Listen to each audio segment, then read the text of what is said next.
আসসালামু আলাইকুম গাইস, সবাই কেমন আছেন? আশা করি সবাই ভালো আছেন। আমার করলা ভাজির ফুল ভিডিওটা দেখতে চাইলে আপনারা আমার মিলন এবং রাবেয়া ইউটিউব চ্যানেলটা সাবস্ক্রাইব করে রাখবেন।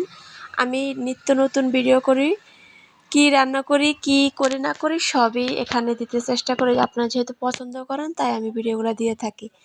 আজকে আমি করলা ভাজি করব। করলা ভাজি দিয়ে দেখেন আমি চেটেপুটে আমার ভাত খাওয়া শেষ। বাজারের তরকারির অনেক দাম, দেখেন আমার করলা ভাজি দিয়ে একবার ভাত খাওয়া শেষ, আমি আবার ভাত নিচ্ছি। এই সুন্দর ভিউটা আমি ভাত খেতে বসলে যদি ভিডিও না করি তাহলে কি আর বলবো। এই করলা ভাজিটা দিয়ে আজকে আমার বাসায় সবাই ভাত খাবে। আমি মাছের ফেটি দিয়ে এই ভাজিটা করে থাকি। এই ভাজিটা আমার বাসায় সবাই পছন্দ করে, সবার অনেক পছন্দ। সবাই আজকে এই ভাজি দিয়ে চেটেপুটে ভাত খাবে। আমি একবার না দুবার ভাত নিয়েছি ভাই। মাংস দিয়ে আমি দুইবার ভাত খাই না, কিন্তু একটা করলা ভাজি হলে আমি ঠিকই দুইবার ভাত নিই। আমার ছেলেমেয়েরাও খায়। সবাই আমার মিলন এবং রাবেয়া ইউটিউব চ্যানেলটা সাবস্ক্রাইব করে রাখবেন আর ফুল ভিডিওটা দেখতে থাকুন কিভাবে আমি কম তেলে করলা ভাজি করছি।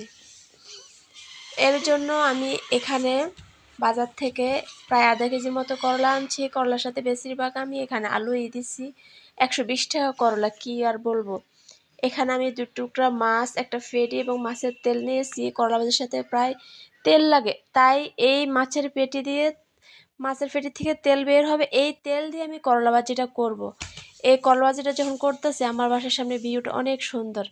মাছটা বাছতে বাছতে প্রায় তেলটা বের করা শেষ হয়ে যাবে। এরপর আমি একটু হলুদ এবং মরিচ অ্যাড করব, একটু রসুন অ্যাড করব, করে এরপরে যখন কষানো শেষ হবে তখন আমি করলা ভাজিটা দিয়ে দেব। দেওয়ার শেষে হয়ে যাবে। এখানে আমি একটা ওসিপি ক্রিম দেখাচ্ছি, এই ক্রিমটা অনেক ভালো ওসিপি।